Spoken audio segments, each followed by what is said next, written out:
Hüdapar İstanbul İl Başkanlığı olarak istedik ki gençlik kollarımızda güzel bir etkinlik yapalım. Gençlerimizle bir boğaz turu yapmayı düşündük. Sağ olsun gençlik kollarımız da boğaz turunu düzenledi. Biz de onlarla beraber olup bu duyguyu onlarla paylaşmak istedik. Onlardaki heyecanı yaşamak, onlardaki heyecanı görmek istedik. Gerçekten gençlerle beraber olmak, gençlerimizin bu tür etkinliklerinde bulunmak, onlarla birlikte bu heyecanı paylaşmak çok güzel.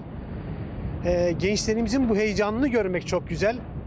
Gerçekten Hüdapar'ın hür gençlerinin bu aşkla, bu şevkle, bu kadar büyük bir heyecanla katılım göstermeleri, birlikte olmaları, gençlik teşkilatlarımızın bir araya gelmesi bizi de mutlu etti.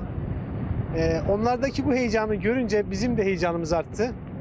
O yüzden inşallah bundan sonra gençlerimize sık sık bu ve buna benzer etkinlikler yapıp bir araya geleceğiz. İstanbul'da partimizin çalışmalarının en önemli kollarından birisi de gençlik kollarımız zaten.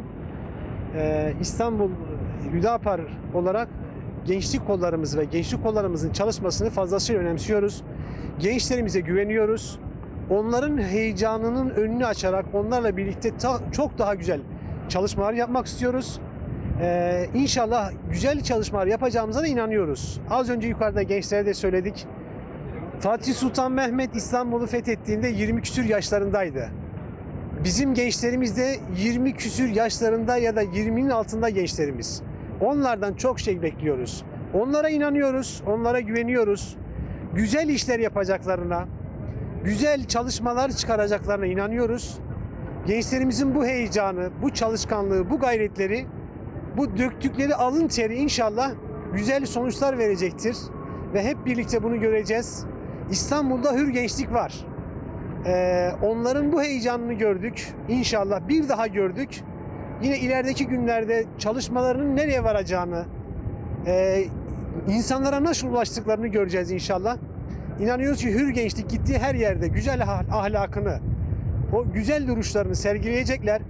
Dokundukları her insana bu Hüdaparlıdır diyecekler.